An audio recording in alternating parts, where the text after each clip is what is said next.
Okay, so it's true. There are more than 5 things that you need to know if you're going to carry a firearm.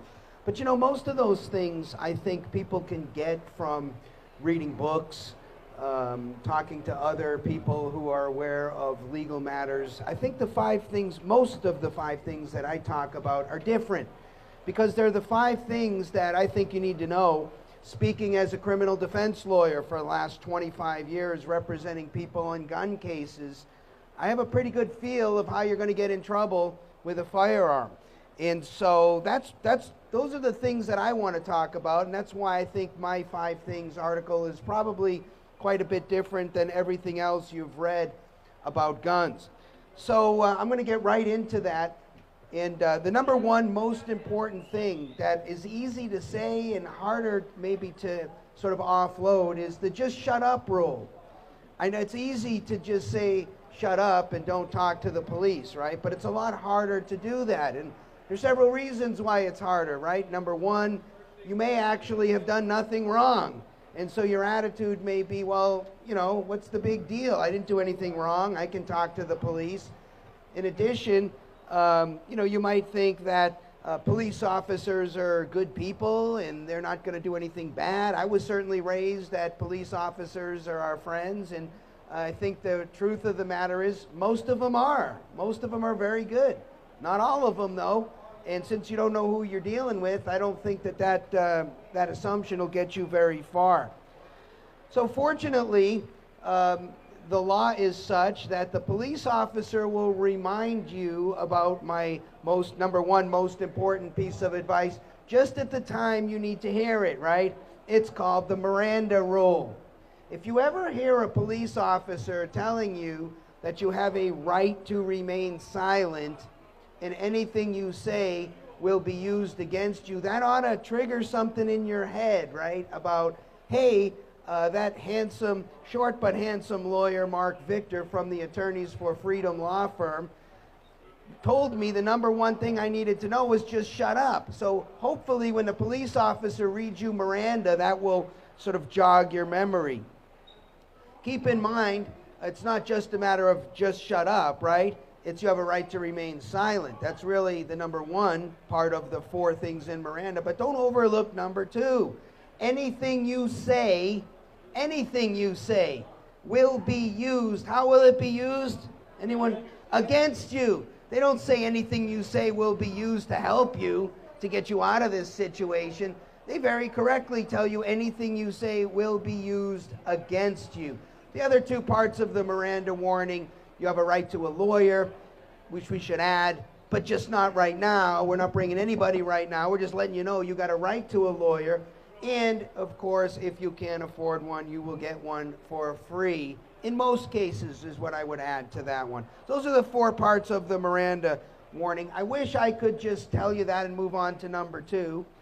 But I know you won't listen to me if I do that. I know that from 25 years of experience representing people in not just gun cases, but lots of different criminal cases.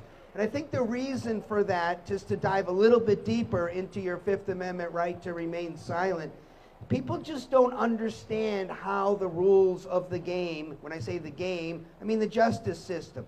People just don't understand how the justice system works. So I got to give you a little more information. So maybe that light in your head will go off and say, now I understand the reason for the just shut up rule. For starters, the fact that you just shut up, that you say, hey, I got nothing to say, or even better, I want my lawyer, I got nothing to say, or maybe even better, you grab one of my cards, which I think I got over there on the table. Yes, I do. On the back is what I recommend you say if you can't just shut up. That's even better, to just read the back of my card. But one of the things that you need to know is that when you invoke the just shut up rule, that cannot be used against you, not in any way. I think what people who don't understand the system very well think, erroneously, is that if I just tell the officer right now here at the scene after whatever it is that occurred, which in a gun case is usually a shooting or somebody pulled out a firearm and displayed it when they didn't have a right to, I think that people think that what's going to happen is maybe if you wind up going to trial, some prosecutor is going to say, aha, I gave that person, or the police officer gave that person an opportunity to say, hey, what happened? Right at the scene. Like you can imagine, maybe that police officer is going to be on the stand at your trial answering questions from the prosecutor, and the prosecutor is going to say, now did you ask the defendant right there at the scene what happened? And they think that the police officer is going to say, yes, I did. And then the prosecutor will say, well, what did he tell you? Answer, well, he just said he wanted his lawyer. He wants him to remain silent. He's got nothing to say.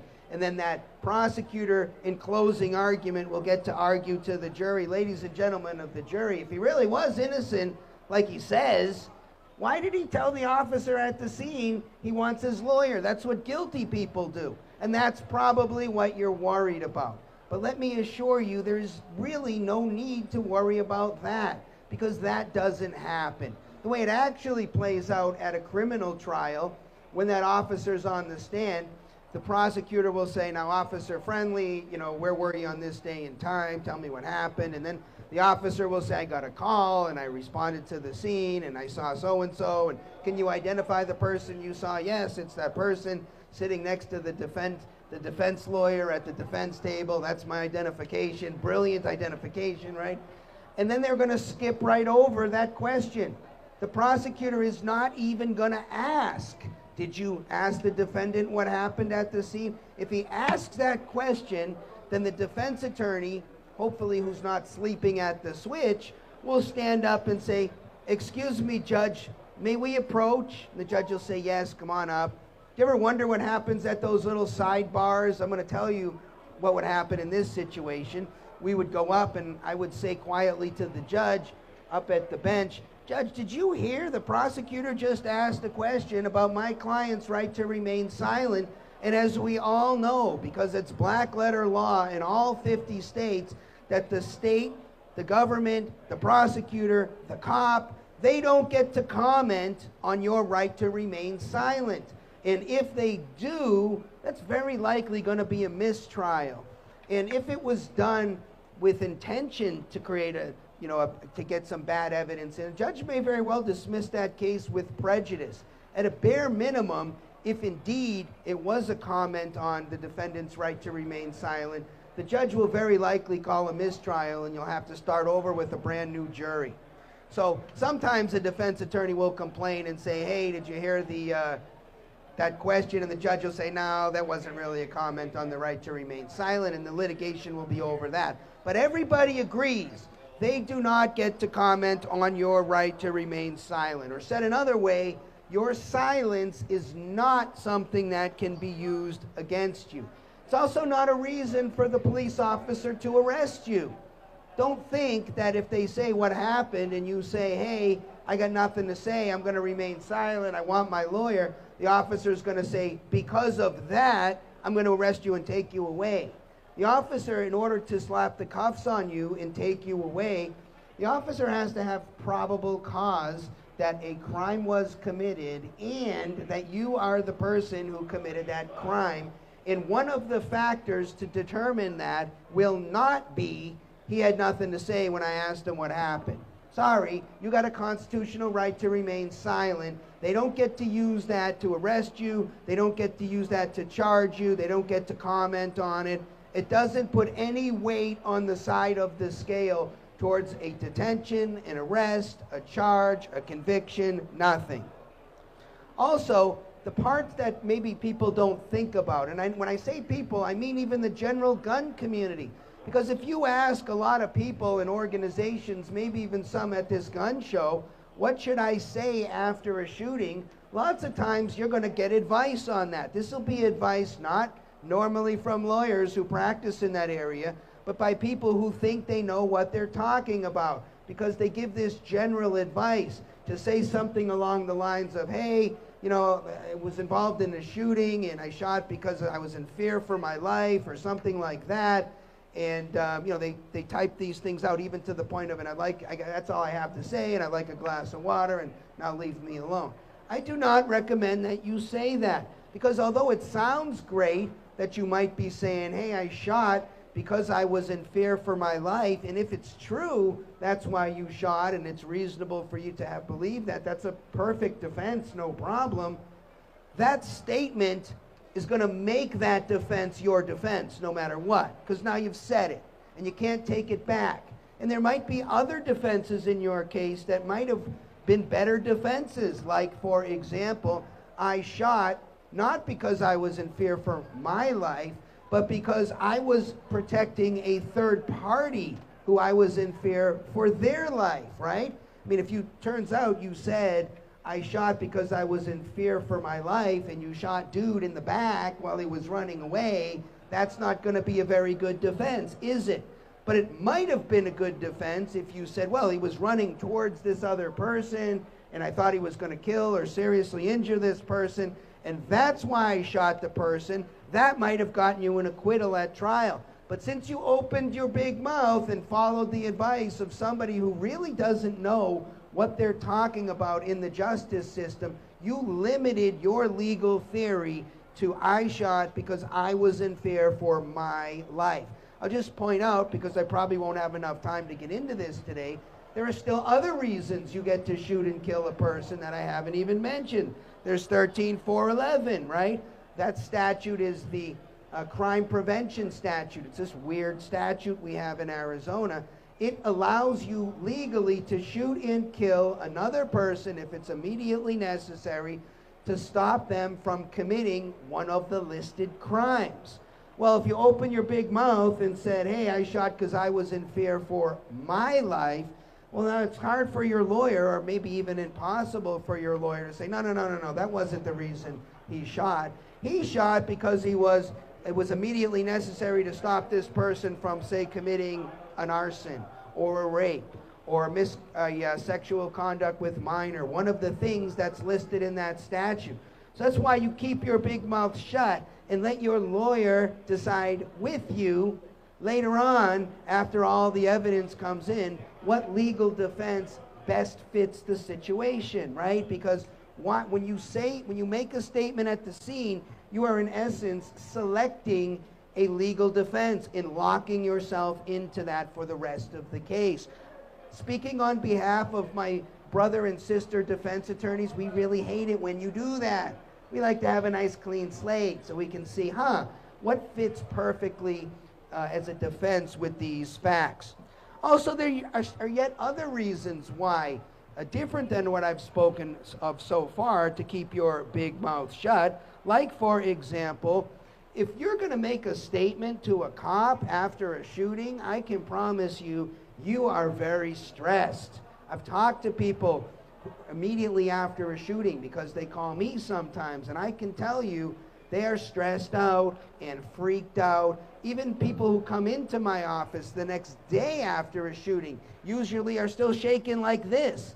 This is a horrible time to be giving a very detailed statement to a police officer that will likely be used against you maybe a year or even two down the road. You might leave something out, or you might be inartful at explaining something. The question might be something like, well, where did this person come into your house? You might say, right there. You might be pointing to, say, the window, and the officer might think you were pointing to the door. That can happen as well because you're not being precise. They write down, he said he came through the door. You actually were intending to say came through the window. And when the physical evidence doesn't bear out the statement that the officer wrote down, you look like a liar. It's a bad time to be making statements because of the stress that you just go through. We're human, and that's what happens. Adrenaline kind of gets into the body, and we start getting anxiety and all the various things that go with that. It's just a terrible time to be sitting down and making a statement. The other thing, which I've alluded to already, is the officer may not write down the statement correctly. All officers aren't the same, just like all criminal defense attorneys aren't the same. Some officers are very good. They do a great job at recording accurately what the person who they're about to arrest or someone under suspicion or investigation has said. Others do a terrible job, like you can imagine, right? There's a spectrum of competency of police officers just like everybody else. And since you don't know who you're dealing with, why would you want to trust what might be decades, if you're talking about a gun case, of your life to the accuracy of some police officer who you don't know anything about, especially an interview in the field, right? Where it can be loud, there can be detectives, other officers investigating things, there can be physical evidence, there are areas that are taped off by the police. They may be pulling out a little pad and writing down notes. They don't always record these interviews. Even when they do record the interviews, sometimes they don't get the beginning, or sometimes they don't get the end, or sometimes there are pieces that are missing. I'm certainly not, even if I could make a very accurate statement about what happened, I don't want to trust it to some police officer who just may write it down wrong. This happens, by the way. I had a case where this precise thing happened. I had a shooting case, and my guy discharged a round from a vehicle at another vehicle. My guy's statement was that he shot it up in the air as a warning shot. The police officer really didn't like that. I don't know if this was an intentional mistake or not, but what he wrote down in the police report was that my client pointed the firearm at the other vehicle and discharged a round. As it turned out, the round actually did hit the other vehicle, but you can imagine in a criminal defense world, it's kind of important to know whether or not the person who fired the gun, his mens rea, what he was intending to do, was pointed at the vehicle, or just maybe recklessly shoot one up into the sky. They're completely different crimes with completely different punishments. So as I'm talking to this guy about his statement, lest you think this is just an honest disagreement about what was said, my client says to me, you know, Mark, I never said any such thing. I said, really? That's very strange, because in the police report, the officer put that very statement in quotations. And if an officer puts, comma, you know, he said, comma, quote, and then they put that statement, period, end quote, what they're intending to say by that is, I remember exactly what he said. This word for word, verbatim, is what he said. And that's what was in the police report. So my client says to me, Mark, I never made any such statement. I said, really? It's in the police report in quotes, so he remembers that. He said, I never said any such thing. I said, well, this is interesting because it just so happens that this interview was indeed recorded by the police officer.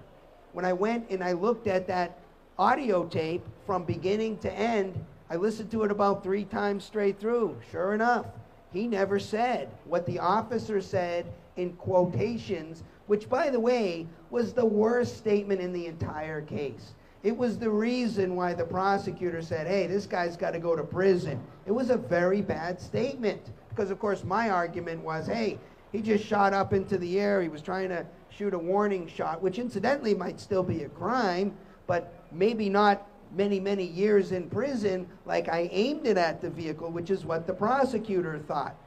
So when I simply got the prosecutor to listen to the audio tape, the case resolved favorably for us. Now, I don't know if this was an intentional error. I tend to think it wasn't because the interview was recorded and it was fairly easy for me to get to the bottom of it. But you know how many times my clients say to me, I never said any such thing, and there's no recording. And when I interview the officer and I say, are you sure that the client said this? He says, yes, I'm sure, and that's all we got. And who do you think they're going to believe? The person whose freedom is at stake, maybe decades of freedom, or the person with the shiny badge who's sworn to tell the truth, who, by the way, testifies a lot better than my client because they get classes on how to testify.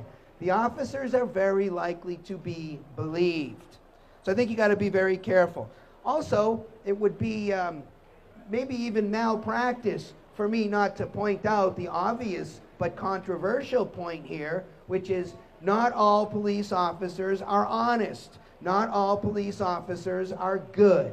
So let me just hang a footnote here and say, like every other profession, there are good and bad. Police officers are not exempt from that. You might be dealing with a lying, crooked, horrible, evil, nasty police officer. They exist. We've got some in prison in this state for committing crimes while police officers. Anybody see another case that I'm working on, the Wheatcroft case in Glendale? Some of you might have seen that video with Officer Schneider tasing my guy for doing absolutely nothing, 10 times in a row, putting him in handcuffs, smashing him down onto the ground, and then while he was in handcuffs, pulling his pants down and blasting him in the testicles?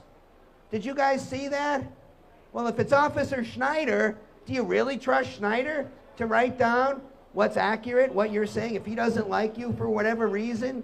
I don't trust a guy like that. And if you think that's the only police officer in our state who's a crooked jerk like Schneider, who lied, by the way, the more you look at that case, you'll see, lied about traffic violation, lied about my guy resisting, lied about everything in the report so he could tase my guy 11 times. If you think that's the only crooked cop in our state, I'm sure that you're wrong about that. I don't think that the vast majority or even the majority are crooked. I think that's the minority. And this is me telling you, and I'm going to tell you just the way it is. 25 years dealing with cops. I think most of them, the vast majority, are probably good people.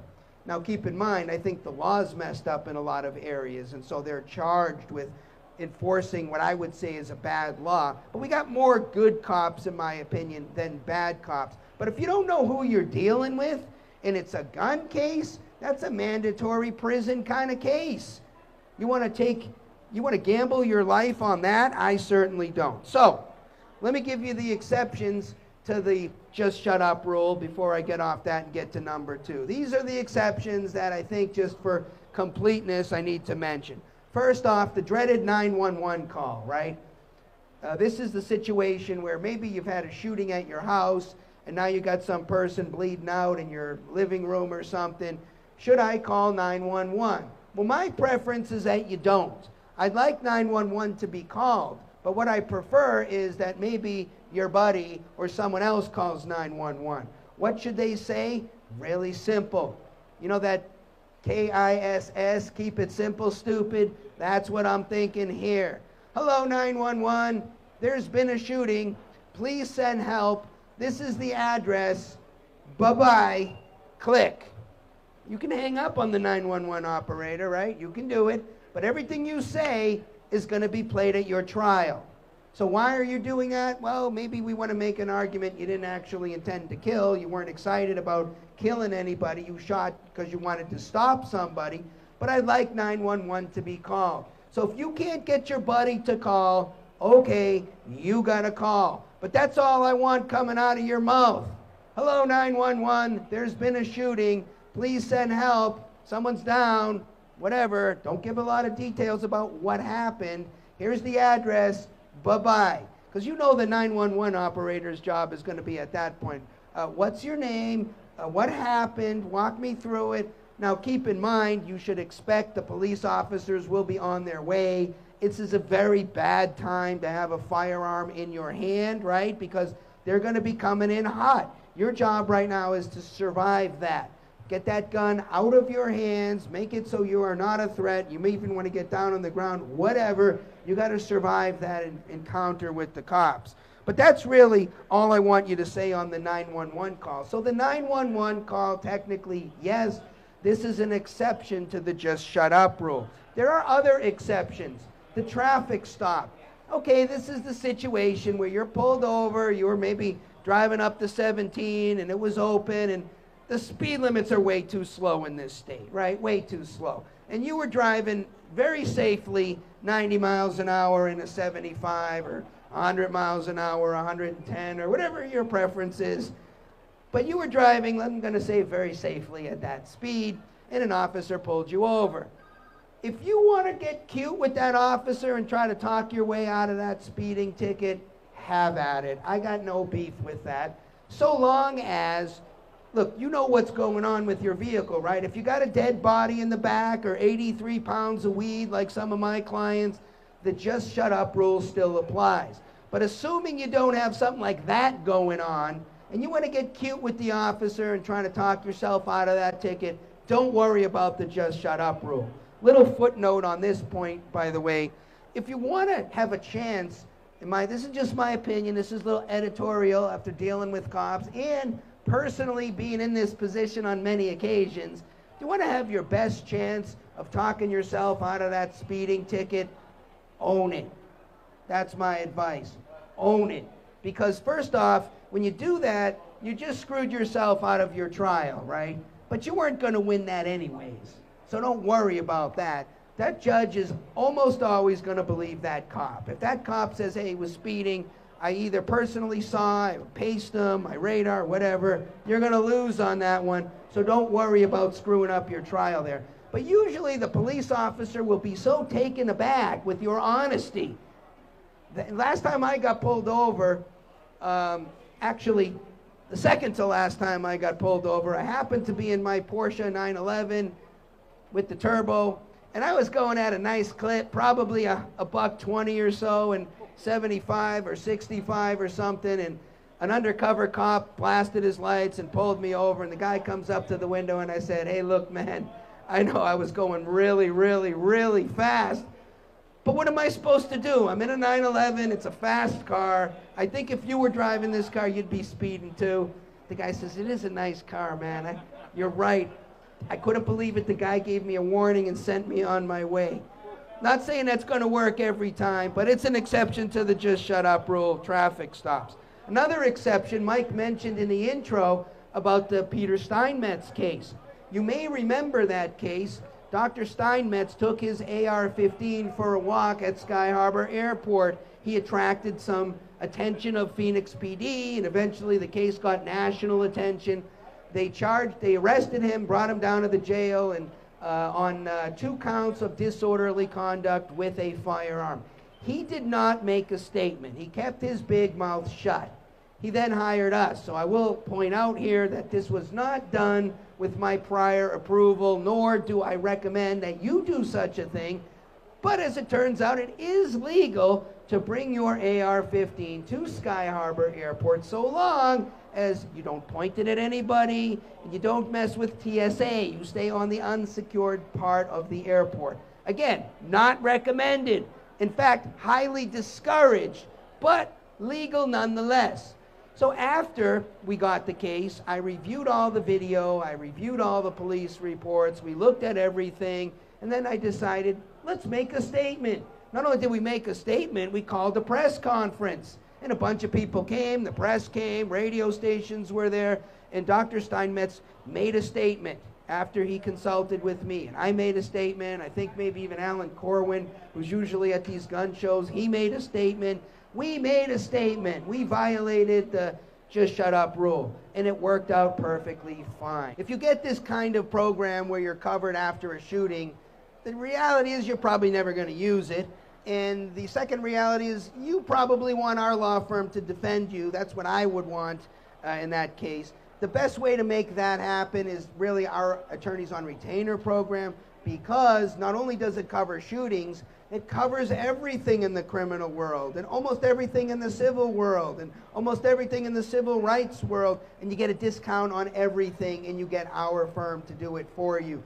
It's $20 a month, and then it gets my hourly rate down from $650 an hour down to $175 an hour. Now, I am quick to point out to everybody that you still retain the right to pay $650 an hour if you so choose. If you just feel like we did such a great job for you and you want to pay $650 an hour, you always can do that. But you don't have to if you're a member of our Attorneys on Retainer program. You can pay $175 an hour, which I'll concede is still a lot of money. But you are not going to get a good lawyer in this state or any other state for that rate. So back to Peter Steinmetz. And by the way, if you're interested in that, you can either go online, go to attorneysforfreedom.com, or pick up one of our brochures on the Attorneys on Retainer program. It's here on our table, and also our table in there. So on the Steinmetz thing, my point with that is it's an exception to the just shut up rule if you talk with your lawyer after consultation. The cops want you to think that the only time you can make a statement is right there at the scene when the officer says, would you like to make a statement? Not true. You got lots of opportunities to make a statement, up to and including for the first time at your trial. You can get up on the stand for the very first time and make a statement right there. And if you choose not to make your statement right there, the judge will instruct the jury that they are not to use even that against you. The judge will remind the jury, hey, this person, the defendant's got a right to remain silent. They don't have to testify. They chose not to testify, and you are not to use that fact against them in any way. So other exceptions to the just shut up rule, your true name. I once had a prosecutor call me on this. This is a tiny little exception, but I guess it's worth mentioning. If the, well, first off, if you're driving a vehicle, right, and the officer says to you that after a traffic stop, you got to provide your license, registration, and proof of insurance. You got to cough that stuff up. In addition, you have to answer the question in Arizona, do you have a concealed firearm? You can't invoke the just shut up rule on that. If you fail to answer or you lie about that, that's a new crime. So that's actually 5. And 4, the true name.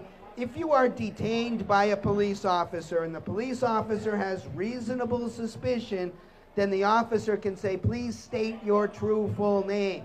You have to give your name. You don't have to provide documents, but you have to provide your true full name. And there's actually a criminal offense attached in there, but the officer is supposed to first tell you, hey, it's a crime not to give me your name, so give me your name. So those are the exceptions. Other than those exceptions, I say cling to the just shut up rule. It never hurts you. It almost always is the smarter thing to do. Any questions about just shut up? No? Okay, I hope I made the case on that. But again, if you were raised like I was raised, I'll get you to you in 1 second. If you were raised like I was raised, police officers are your friends, and you can't resist talking to the police, we have a good solution for you. Just read what's on the back of my card. It's what I recommend you actually say to the police if you decide you want to talk to them. Question? The cops sometimes will say to you, you don't have to say anything, but you need to listen. And they're baiting you. They're saying that, you know, you're a dragon. They're saying that you did it to look. They're trying to elicit an emotional, and you're already jacked up as it is. Well, I'm not a law enforcement. I know. Well, actually, the question is, okay, cop says, look, you don't have to say anything, but you do have to listen. We actually have some cases on this point. There's a case that the U.S. Supreme Court took called Rhode Island versus Innis and Christian versus Brewer.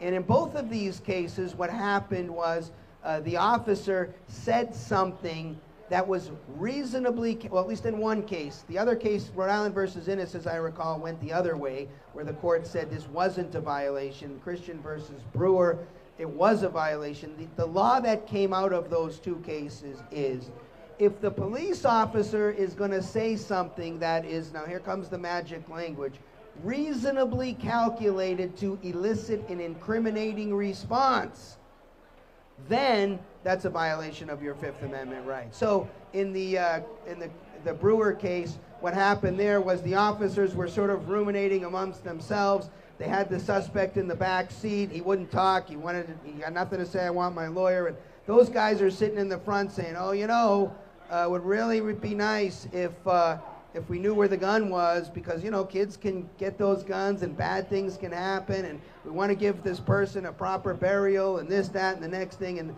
they finally sort of guilted this suspect or defendant, I'll say, into making a statement. So the court says, look, if it's reasonably calculated for the purpose of getting them to speak, then it's a violation. It's the same as asking them interrogation questions. This, by the way, just a little side note, this is a very highly regulated area, and you got to be very careful.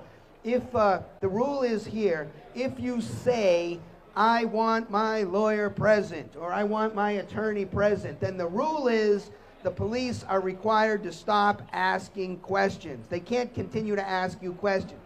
If you say, on the other hand, something equivocal, like, I think maybe I need a lawyer. Do you think I need a lawyer? Something like that. They can blow right past that. That's a meaningless statement.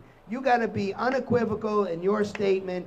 The magic words are attorney or lawyer or something like that. If you say, hey, I want to talk to my parents or my friend, that's meaningless. If you say, I think I want my lawyer, or what do you think, or something like that, then that can be a violation. I once got a 45-minute confession in a first-degree murder case with the death penalty alleged suppressed, because after Miranda, my client was asked, do you want to make a statement? And he shook his head no, like this, and the officer sort of weaseled that into a confession because he was confused about what that shaking of the head meant. Are you trying to say no? Are you trying to say yes? And then, of course, my client said, well, I just think I'm going to wait.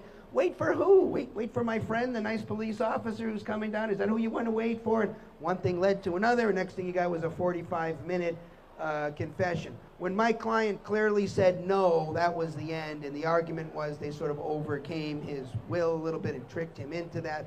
They certainly violated Miranda, so the judge suppressed a 45-minute confession in a death penalty case that led to a plea. Okay, number two, most important thing you need to know.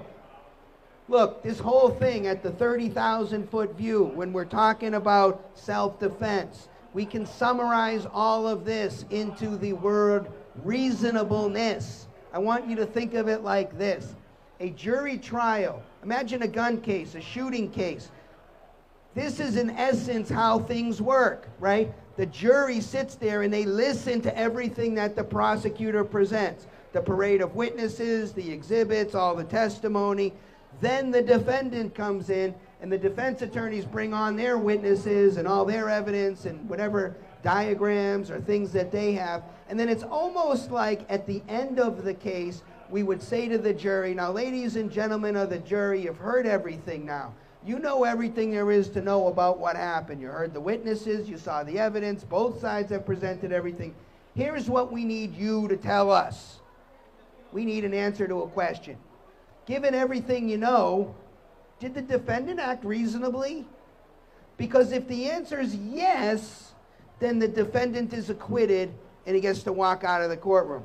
If the answer is no, he acted unreasonably, well then it's going to be a guilty, and on self-defense doesn't apply, and you're going to be convicted of whatever crime you're charged of. You understand what I'm trying to say here? But that doesn't give you a lot of guidance, because people disagree on what's reasonable and what's unreasonable.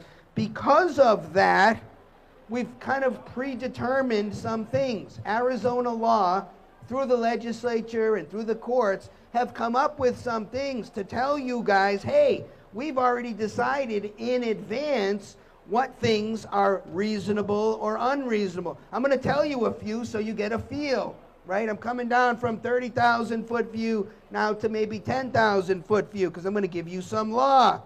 If you are claiming you acted in self-defense against a threat that was not imminent, the law is going to tell you already you're acting unreasonably.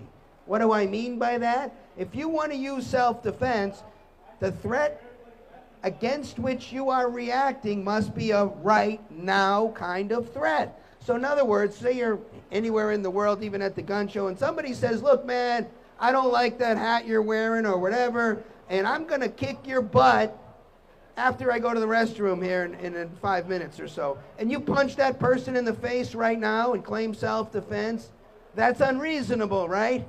The reason it was unreasonable is because the threat wasn't imminent. And we've decided in Arizona that it's got to be an imminent threat. If you want to claim self-defense and it ain't imminent, you're unreasonable. Another example, if you punch somebody in the face and you claim self-defense and all you got is they used some words against you, mere words, no matter how offensive the words are, whether you imagine you love Trump and they hate Trump, or you hate Trump and they love Trump, or they said something about your favorite team or your spouse or the Bible or whatever it is.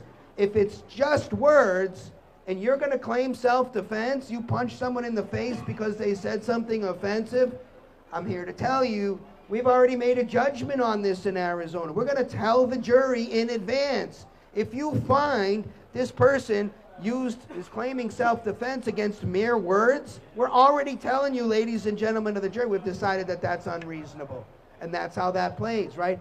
But keep in mind why we have lawyers, right? Because you might not do a very good job of explaining he was saying all these horrible things to me. You might have forgotten the most important part of that, which is while he was saying those horrible things, he was advancing towards me with a clenched fist, and I was expecting he was going to punch me in the face. Okay, well now we got more than just words, right? We got words coupled with some action. Now you might be in the ball game for self-defense. Everybody see how that works? But we're letting you know in advance, and by the way, a very good way to get some easy to understand information on this that I think, if I'm in your shoes, right, I'm not a lawyer, and I want to know some of these predetermined rules, how do I find them? Get the jury instructions. Go to the internet and just put in Arizona criminal jury instructions, and they'll come right up. This is the information that we give to the jury. Simplified and easy to understand language, stuff that you might want to know that simplifies Arizona law. Hey, Judge, how are you? So anyways, another example of this, we have decided in Arizona in advance that if you shot somebody and your argument is, well, they were stealing my property, we've already decided in this state you're unreasonable because you don't get to use deadly physical force to protect property. Everyone understand that? That's one of those pre-decided reasonable, unreasonable kind of things. But there again, let me hang a footnote, right? Where you might say, I shot the dude because he was stealing my television set, right? That's going to get you to prison. Everybody understand that? Where a lawyer might say, okay, well, you shot the guy, he stole the television set, but he was advancing towards you with that TV and he was getting ready to smash you over the head with it or something. Well, now you're in a different circumstance, right? One of the reasons why rule number one, who remembers rule number one? Most important thing. Just shut up, right? Because if you say, great example here, if you say, when asked by the police officer, why did you shoot the guy? Well, he was stealing my television set. You're going to prison. But if you kept your big mouth shut and then you say on the stand later on at your trial, I shot him because he was getting ready to hit me over the head with that big 90-inch screen and I was worried this was going to cause a serious injury to me. If that's believed by the jury, you're in the ball game. That's legitimate self-defense. Everybody understand that? So it all comes down to reasonableness. And by the way, keeping in mind that just from everybody here has been on the planet long enough to know something, we don't all agree on what's reasonable, right? We've all had arguments with our friends and family and neighbors about reasonableness, and we just don't agree. So given that that's the set of affairs, do you really want a randomly selected group of people from your community sitting on your jury deciding about whether what you did was reasonable? I think that's a bad position to be in, frankly, because you don't know who's going to be on your jury. I can guarantee you there are going to be lots of unreasonable people in that crowd of people to be selected as jurors. Lest you think I'm wrong about this, let me tell you about a question I ask of jurors in every gun case. I say, raise your hand if you think that the law in Arizona as to guns is too tough. People raise their hand, too strict. Raise your hand if you think it's not tough enough. People raise their hand, I think it's not tough enough. And then I ask those people, okay, Mrs. Jones, I saw you raised your hand when I asked if the laws here are not tough enough. Tell me more about that. Well, I don't think anybody should have a gun unless you're a police officer. This is an answer I get a lot.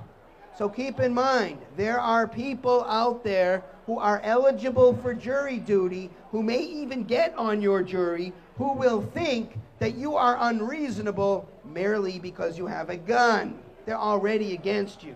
We try to weed those people out, but you can't always weed them out. I'm just going to tell you, this is one of the reasons I'm very, very conservative in my advice on firearms. I think if you're sitting in front of a jury on this issue, you've made some mistakes that you would like to go back and fix, because nobody wants to be in that position. Any questions about reasonableness and the importance of that word in a self-defense case? All right, I'm moving on to number three.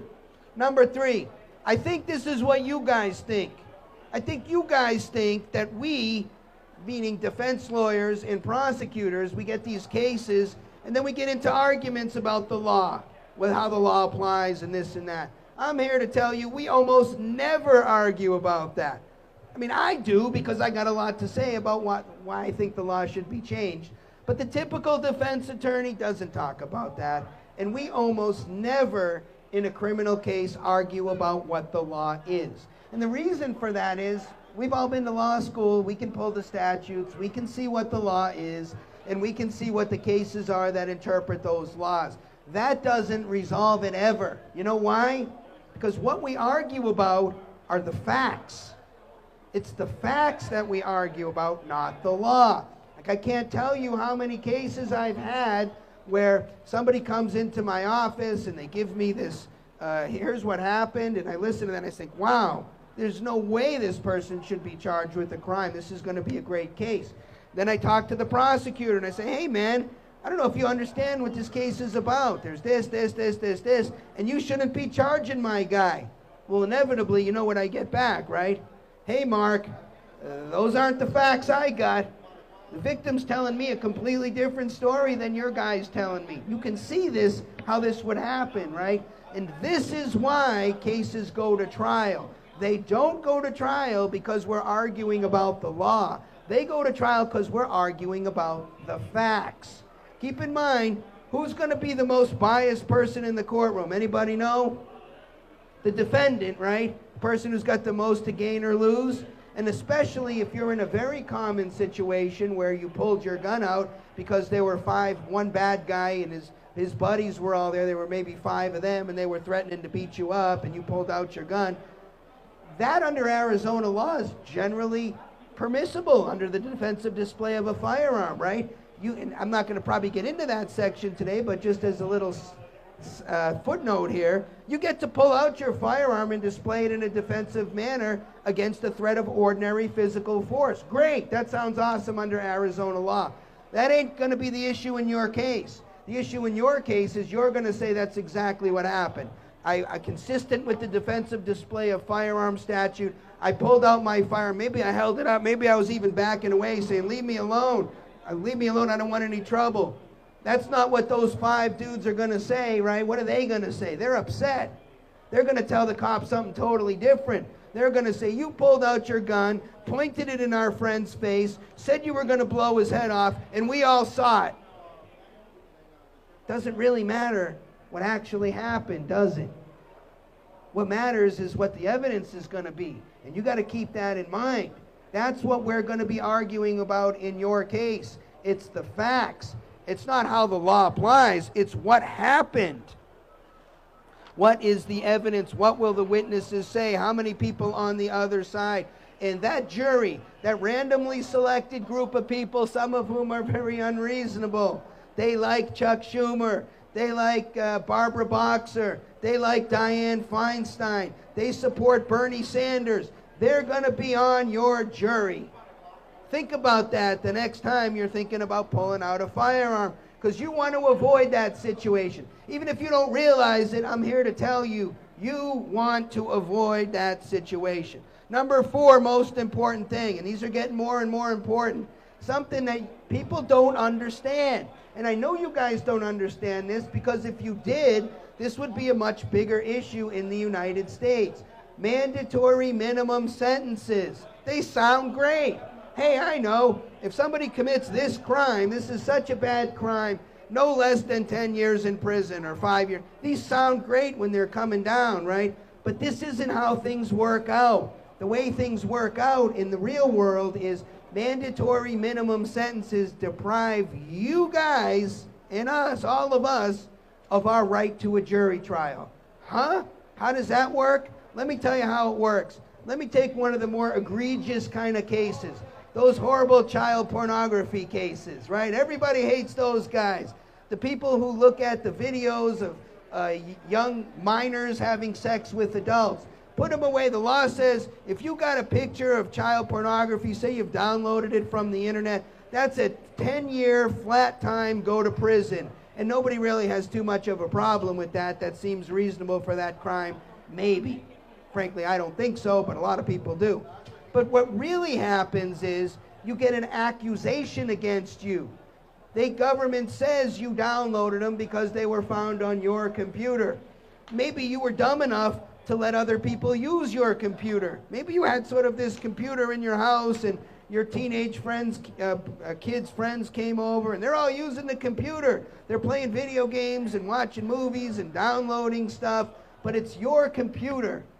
You want to make a defense. You want to go to trial and say, because they've offered you you're looking at 100 years. By the way, these things, the way they work out, nobody downloads one picture, right? They download a bunch of pictures. So they charge 10 of these, almost always 10 counts. The reason they do that is because the law says it's a 10-year flat time, mandatory consecutive to every other 10 years. So if you go to trial, the best you can get if you lose is 100 years. Now the prosecutor, that's the mandatory minimum, 100 years. Now the prosecutor comes in and offers you a deal, right? Says, here's what, you should plead guilty and, we'll give you probation, lifetime sex offender registration, lifetime sex offender probation, maybe 6 months jail or something like that. You're going to wind up taking that deal even if you got a good argument at trial because the risk is so high. Let me give you an example from the gun world, okay? From a real case I had. A few modifications to make it a better hypothetical. Imagine you're in the middle of sleeping. You've had a nice night out with your friends. They came to your house. You had a bunch of wine. You're a little tipsy. You went to bed. No problem. And it's 2 o'clock in the morning, and it's the hypothetical you guys all want to talk to me about, right? You've heard a noise. You grab your gun. You go out there. There's a bad guy. He presents as a threat. You pull out your gun, say, hey, man, get out of my house. And then the guy looks like he's coming towards you, but then he turns, and you fire your firearm, and you hit the guy in the shoulder. And maybe he dies. Is that a good shoot? There's one argument that it is. There's another argument that it's not. Maybe it's a good shoot. You can understand. I mean, I wish that was a good shoot because I think you shouldn't be breaking into people's homes. On the other hand, if the dude turned to retreat and was leaving, now it's just vengeance. And you probably get charged in a case like that. But what you're getting charged is on a murder. You're looking at 25 years. Here's what I think should happen. I think you should be able to go to trial. And I think if you do lose, I ought to be able to say to the judge, look, judge, my guy's got no priors. He's made it, 60 years of his life with no problems. He had been drinking with no problem. He didn't ask for this. He was in his home. This guy shows up. It's a close call, judge. It's a really close call. Don't give the guy 25 years. He's not likely to ever do anything like this again. Just give him probation and send him on his way. If I could argue that, then we could take that case to trial. But I can't argue that because of mandatory minimums. It's an all or nothing gig. And because it's an all or nothing gig, you are not going to roll the dice. You are not going to roll, even if I give you, look, any lawyer in this state is going to probably tell you 50-50 as your best odds at trial. That's what any lawyer at my firm says. More than that, they're breaking a firm policy. 50% chance of winning at trial is the best we get. Are you going to roll the dice on that? Prosecutor made you a deal, plead guilty to a felony, get probation, lose your gun rights, but you're a free person, or roll the dice on a 50% chance you're going to spend 25 years in prison. Nobody's taking that. But let me make it more interesting for you. What if I pull you aside and I say, hey, look, man, I'm not really saying this, but I'm just telling you, you got a good case at trial. I think there's a 90% chance we win. 90%. Say I'm really accurate about that. You're still not going to roll the dice. Because that's a 10% chance that you're going to spend 25 years in prison.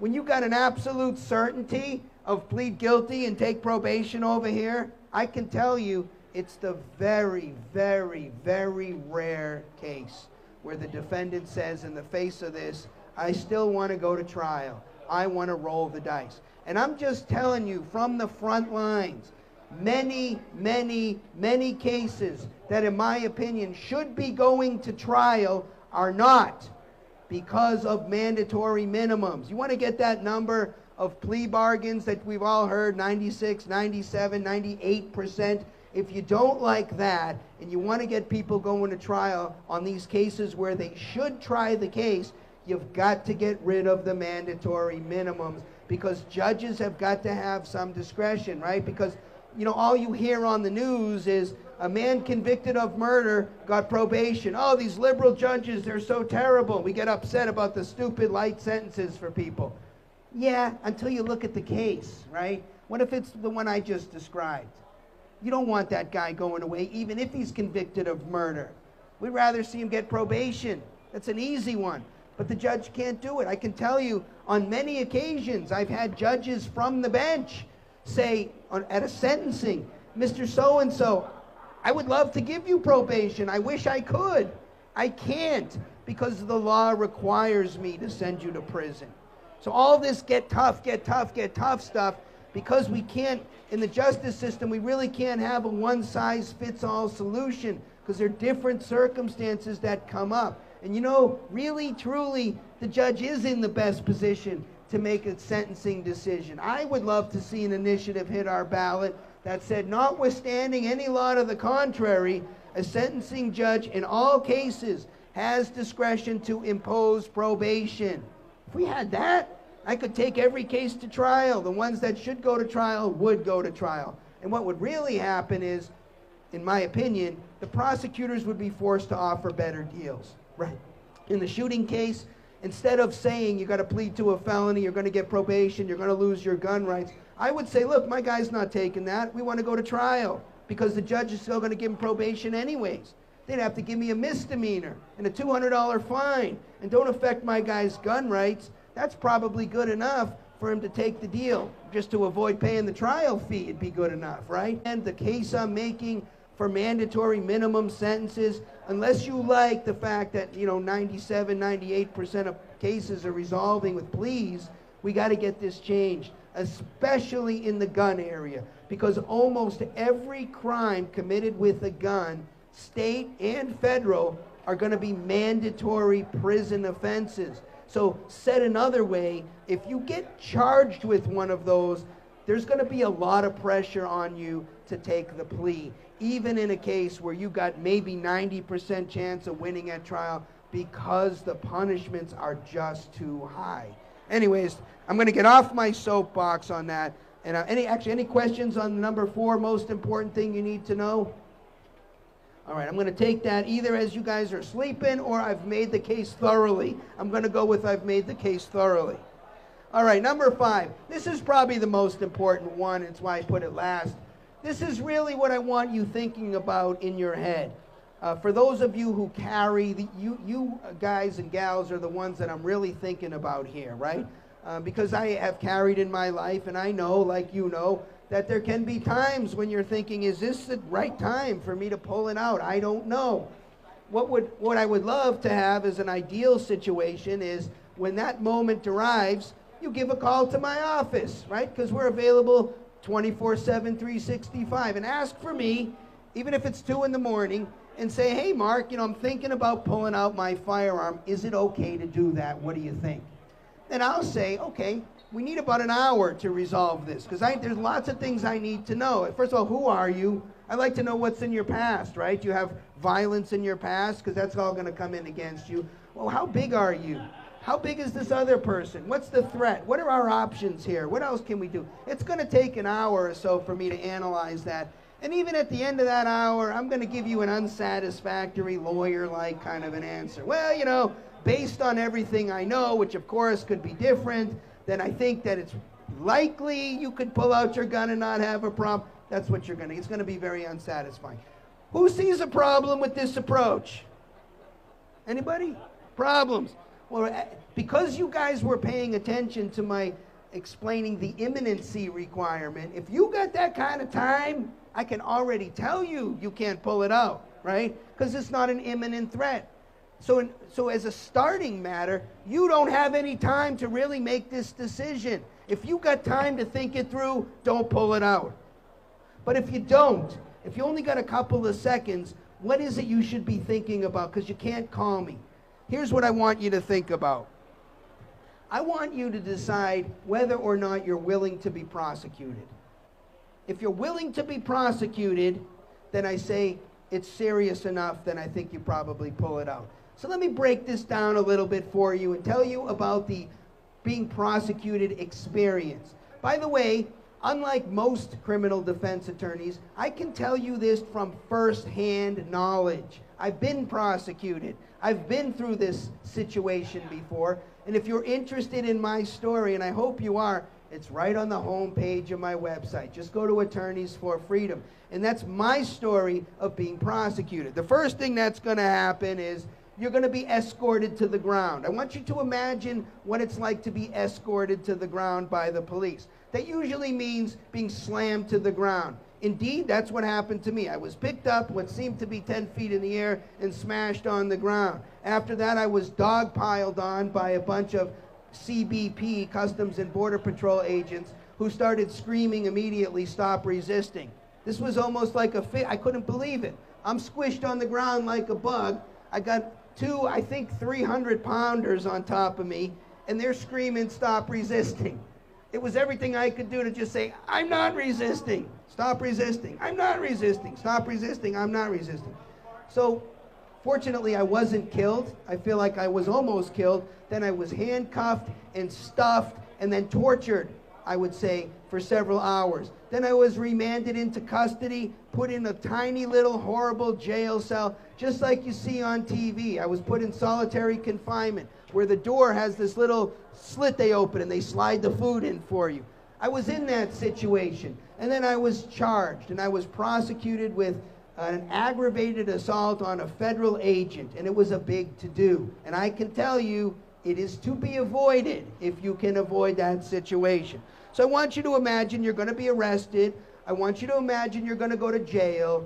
I want you to imagine that that judge at your initial appearance isn't going to be all that interested in listening to your story about why you pulled out that firearm. And is going to be a lot more interested in doing exactly what that officer recommends on the one document that the officer gave to the judge. It's called the Form 4. And it's that officer's opinion about what happened. Yes, this is the same officer who just arrested you and took you to jail. That judge is probably going to put a very high bond on you. And you're going to spend some time in jail. It may even be a cash-only bond. It may be extra hard for you to post. Then you're going to have to hire a lawyer. And unless you had the foresight to join the Attorneys on Retainer program that I described earlier, you're going to call me and I'm going to basically quote you a fee commensurate with $650 an hour. Unless I like your case, or you tell me you found out about me at the Crossroads of the West Gun Show, or you're a former Marine. All those things will get you discounts at my firm. If I like your case, I'll definitely take it cheap. But anyways, it's still going to be much more than you had planned to spend on a lawyer that year, which we all know is zero. That's how much we want to spend on lawyers, right? So you're going to get a high bond. You're going to be probably charged with an aggravated assault with a dangerous allegation, because anytime you pull out a firearm and the prosecutor determines you were not allowed to pull it out and you threaten somebody with it, that's going to be an ag assault dangerous. Yes, it involves mandatory minimums, so everything we just talked about is in play. The best thing you can get at trial, if you lose, is going to be 5 years on that. 7.5 is the presumptive, and 15 is the statutory max. This is if you have no priors. If you have priors, this is going to be even worse. So you're going to be facing the mandatory minimum. You're going to be in for a long, miserable, stressful experience. I want you to think about 1 year. I want you to think about waking up in the morning, opening your eyes, and the first thing you think about is, oh, that prosecution. I wonder if I'm going to prison. I wonder if my lawyer's really working hard for me. And then you're going to call your lawyer. If you call our office, we'll take your call, and we're going to tell you exactly what we're doing. Same thing that we told you a couple days ago when you called. We're still working on it. And that's going to go on for a year. You're going to find yourself spending extra time in the bathroom, right? Your stomach's going to be upset. Things that were fun in life aren't going to be as fun, because it's always going to be on your mind, thinking about this prosecution. When you go to bed at night, that's what you're going to be thinking about. This goes on for a year. And then at the end of all of that, you probably are going to relent, and you're going to take a deal to a felony. You're going to lose your gun rights. Maybe you'll escape jail. And you're going to be a convicted felon probably for the rest of your life. Now, that picture I just painted, if that is still better than what was going to happen to you if you didn't pull out the firearm, then I say pull it out. So let me give you a few examples on how to apply what I'll call the Marc Victor rule. Let's say you're out in the world and you got a couple of seconds to think about it, And what you've concluded is, if I don't pull out my firearm right now, I'm going to be dead. Let's see, let's run that through the analysis. Dead on one hand and prosecuted on the other hand. Well, Mark made that prosecuted thing sound pretty bad, and I did that intentionally. But I'm going to go with dead. Now, there are some theological arguments here that could be made. I'm going to leave those off the table for the sake of discussion. But I'm going to just say dead is worse than prosecuted. Right? You guys agree with me on that? Okay, since dead is worse than prosecuted, whip it out. There are other things that are still worse than prosecuted. Let's just say if you don't pull your firearm out right now, somebody you love or really like a lot is going to be dead. Well, I don't want to be prosecuted, but I'm still going to pull out my firearm in that circumstance, right? Everyone understand that? If I don't pull out my firearm right now, I'm going to be beat really bad. I'm going to be beat over the head with a 2x4 and be bludgeoned, and I might not be dead, but it's going to be really bad. I might be, crippled for life or something. Prosecuted is still a better deal, right? Everyone see that? So now one from my actual practice that I give here at the Crossroads Gun Show. I had this guy come in my office. This was several years ago now. He indeed was charged with the aggravated assault, class 3 dangerous, 5 to 15. He pulled out his firearm. He was alleged to have pulled it out and aimed it at someone at the drive-thru as he was going through buying a Sprite or something. And I asked him, why did you pull out your firearm? And he said to me, because I was being disrespected. Okay, no one likes being disrespected. I don't like being disrespected, right? But so let's run that through the analysis. Being disrespected over here, that's bad. Nobody likes being disrespected. Being prosecuted over here. Who's going to pull out the firearm? Right? We can see this one pretty clearly. Everybody understand the point I'm trying to make here? Now, to be fair about it, you're not going to be prosecuted every time you pull out your firearm. In fact, I have many examples of times when not only my client pulled out their firearm, but actually discharged a round, shot, and killed somebody. We had one just this year. It was a first-degree murder investigation, and they came back with the right answer. They said, you know what, this was a justified shooting. I actually think we had 2 of them this year, maybe one of them was last year, where the state declined prosecution on 2 shot him and killed him cases. So you're not going to be prosecuted. Now, I also put a little footnote in here. This might surprise people. I actually supported Bill Montgomery for the Supreme Court. I don't know if you guys have heard this. Bill Montgomery, our current Maricopa County attorney, the one who I've debated many times on the drug war, and we disagree, I supported his candidacy for the Supreme Court. He and I agree on everything guns. We have talked about it many times, and I can't find anything to disagree with the guy on guns. So I'm just saying, I think in this county, at this moment, right now, probably you're going to get a pretty fair analysis. I haven't agreed with everything his office has done, but I usually will take cases all the way up if we have a disagreement with the supervisors or the line prosecutor. But Bill's going to be gone soon, and I don't know who's going to take over for Bill. And we may get somebody who sees things a little differently, and you may get charged every time you pull out your firearm. I don't know. But I think the point of what I'm saying here is it should be serious enough that you should be willing to be prosecuted, right? Everybody see why I make that point? All right, any questions about what I'll call the Marc Victor rule, when to whip it out, as I like to say? Any questions on that point? Question? How much does it cost me in lawyer fees if I do whip it out? Well, if you whip it out and you get prosecuted with that class 3 dangerous, and you don't have any priors, and it's in Maricopa County, and you're looking at that 5 to 15, you are probably looking at, I'm going to give you a range because just being in the business for 25 years, I'm going to give you a range of competent lawyers, okay? Competent lawyers are going to charge you to settle that case on the low end, $35,000, on the high end, probably $60,000. You will find some lawyers who will take that case for $15,000 or $20,000. You're better off with a public defender, in my view. Look, my mom was a nurse. My mom can take the plea and deliver the plea from the prosecutor to the defendant and say, sign here. You don't need to pay 15 or 20 grand for that. So it's a pretty serious charge. It's going to cost you a lot of money. And I'll also put a footnote in on this as well.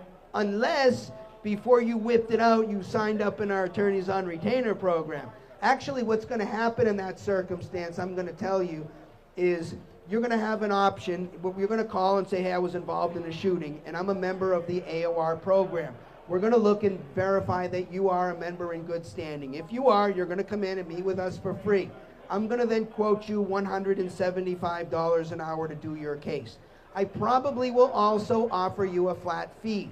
I may very well say, look, this is a case, if you just walked in off the street, maybe we charge you 50 grand on this case. I probably will offer you a flat fee of maybe 30, and you'll have an option as an AOR guy. Continue at $175 an hour or pay the reduced flat fee and we'll take the case. That's generally how these things go. But in either case, very, very expensive. And just as the final point to this, look, I recognize that we have this thing, even though we lawyers don't talk about it in terms of the Castle Doctrine. We talk about it in terms of you have no legal duty to retreat from anywhere in this state. You can, as they say in Florida, you can stand your ground. You don't have to retreat. That's the legal position in this state. But if you're smart, you'll retreat if you can safely. It's the smarter thing to do to avoid the confrontation. Because, you know, I'll tell you something else, and this is sort of an unwritten rule when I'm talking to prosecutors. Here's something I say to them all the time. My guy's not a yahoo. He's not out looking for trouble. He couldn't avoid the problem. This was sort of sprung on him. If I can make that argument credibly, prosecutors will normally exercise their discretion and give you a break. In the case that I was sort of closely monitoring, where my guy shot and the guy turned around and he shot him in the side, that was a real case. And there could have been a prosecution, but there wasn't. And the reason there wasn't is because the police officers, and I know because I talked to them the day after the shooting, they knew my guy was the good guy. And they knew the guy who smashed his front door down and came in and was shot, he was the bad guy. And the cops spun it that way, and the guy never got charged. There's a lot to be said, a lot. And I really can't highlight this enough. There's a lot to be said about whether or not you were out looking for a problem, or you were carrying in a very responsible, reasonable, good citizen, educated with the weapon kind of way. Even if you're in a gray area, and make no mistake, there are lots of gray areas, because remember I told you before, it's all about reasonableness. Who the heck knows what's reasonable? None of us agree on what's reasonable. So by definition, because self-defense revolves around reasonableness, by definition, there's lots of discretion. What you want is the benefit of that discretion. And the way to get the benefit of that discretion is act as conservatively as you possibly can. Don't be a yahoo out there looking for trouble. Be a responsible citizen. Last thing I'm going to say on this point is, look, for the people who carry firearms and misuse them, you make it so much harder for all of us, right? Because the vast majority of gun owners really are responsible citizens. And I don't think anybody's making the argument, or very few people are making the argument, that all guns need to be removed from all people. But the more yahoos that get out there and do stupid things with guns, it's causing all of us to be drawn into this big fight where people make the same generalization mistake. They generalize the acts of the whack job yahoo to all gun owners.